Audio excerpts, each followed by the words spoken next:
Welcome back to the channel. Today we're going to talk about something a little serious, something a little different than the normal videos that we do in studio or the vlogs, you know.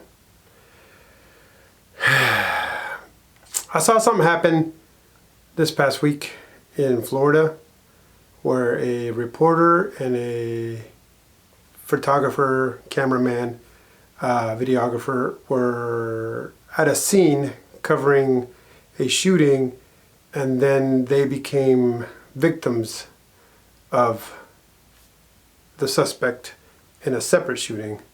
From what I understand, from what I saw, a suspect shot someone. Police were called out. Obviously, news stations heard about this. They sent the reporters and their cameraman out there to cover the news. While they were out there, the suspect came back and started shooting towards them. I'm not going to say at them because I don't know if it was on purpose. But shooting towards them, killing the reporter and injuring the photographer, cameraman. Also going on to kill a mother and her daughter because of this too. It got me thinking,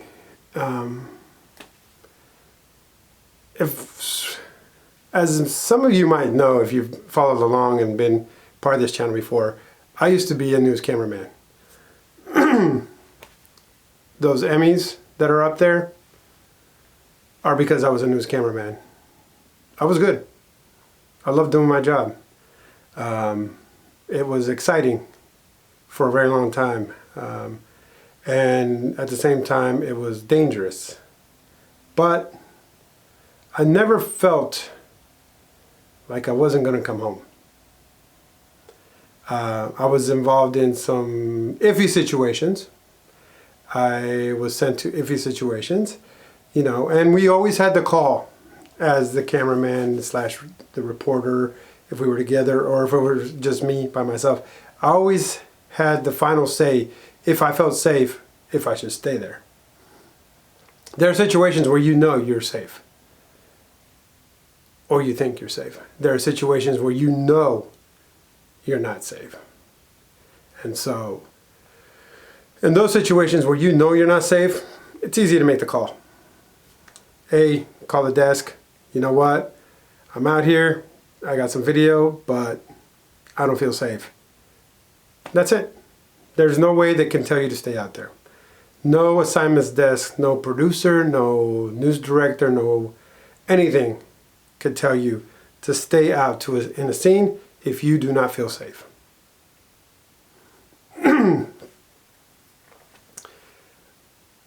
Of course, the tough ones aren't those scenes because you know you're not safe.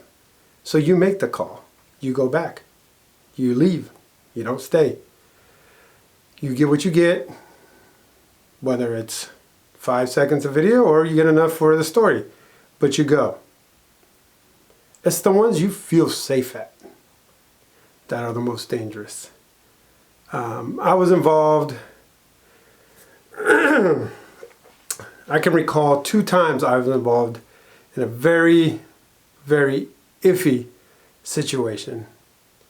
One of them, I did not make a good decision. I'm going to be honest with you. It was not a good decision. We were at a murder-suicide, Southwest Houston. Family,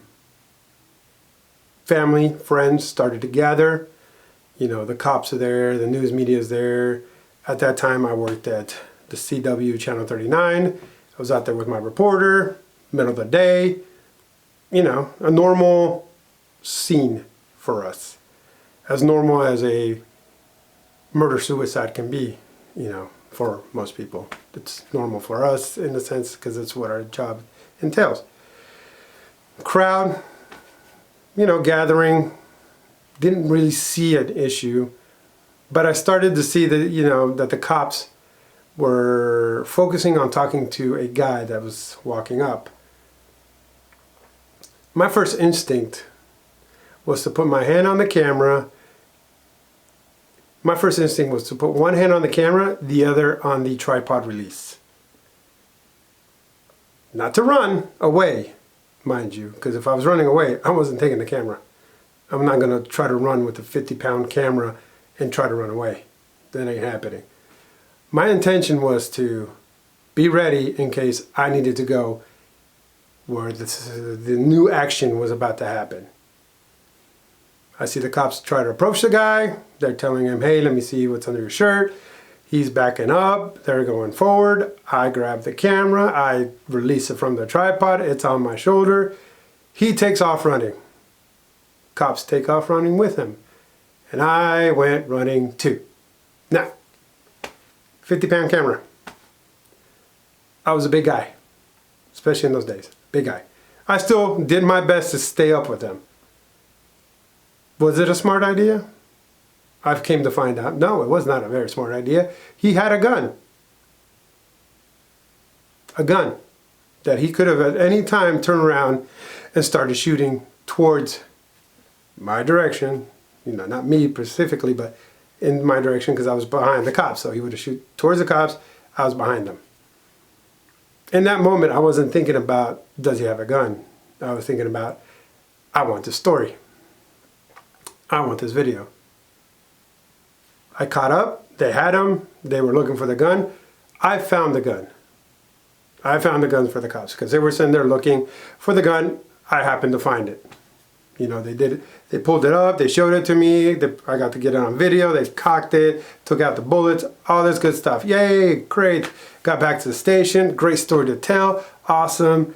Did the story. We submitted it. We got an award from the AP awards. Awesome. Good job. Not safe. Second iffy situation I can recall, out of probably a lot of them, honestly. Sitting there in the live shot at an apartment building.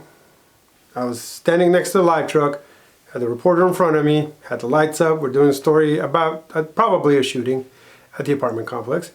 We had just finished with the live shot. Reporter said, thank you, good night. You know, send it back to the station. When we hear gunshots, maybe 20, 30 yards away,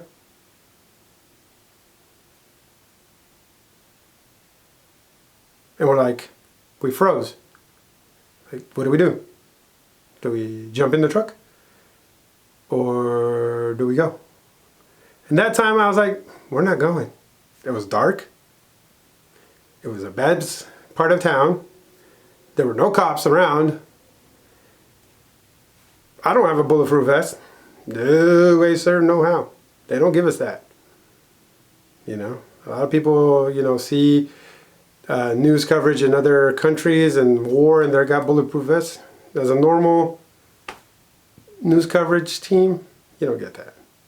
You don't get trained on how to handle these situations. That's not part of the training that you get to do.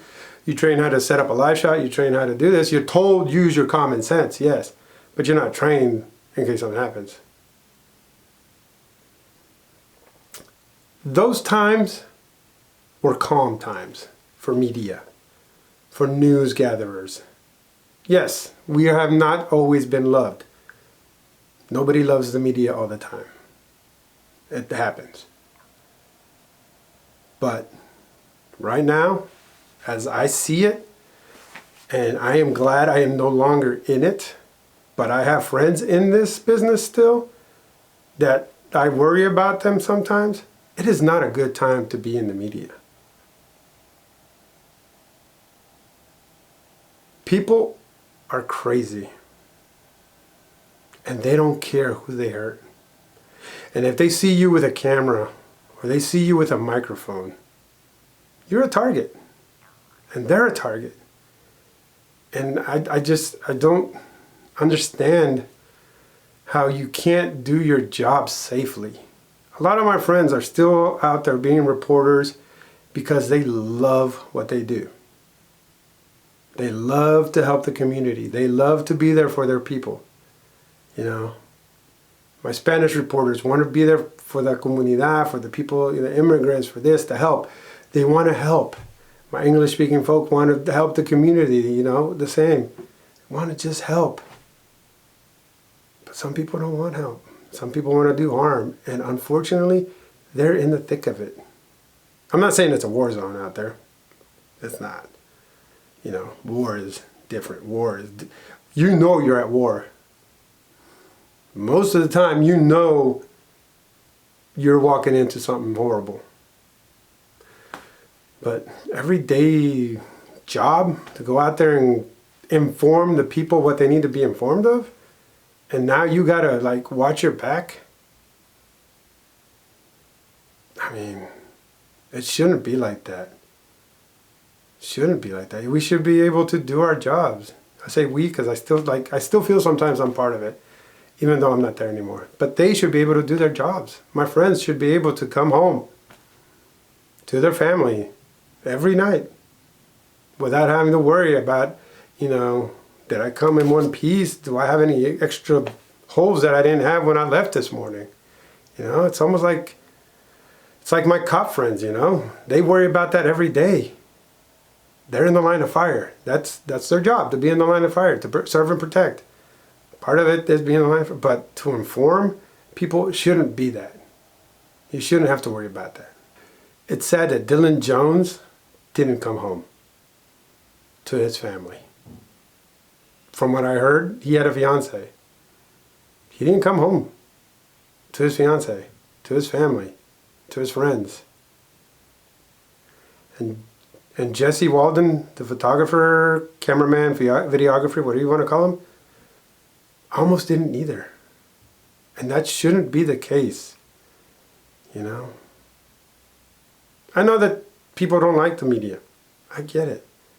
But you know what? We're human. They're human. They're just doing their job. You may not like what they're saying because, we all have the right to have a difference of opinion, but it doesn't mean you have to kill them for it. It shouldn't be unsafe to do your job. But that's it. Ever since I heard about this, I was wondering if I should or shouldn't do this video because, it's kind of unfair. I'm not out there in the field anymore, but I still feel for my friends. And they are out in the field, and they should come home. And so should every single reporter, videographer, photographer, policeman, mom, dad, kids. Everybody should go home at the end of the day. People need to quit acting stupid.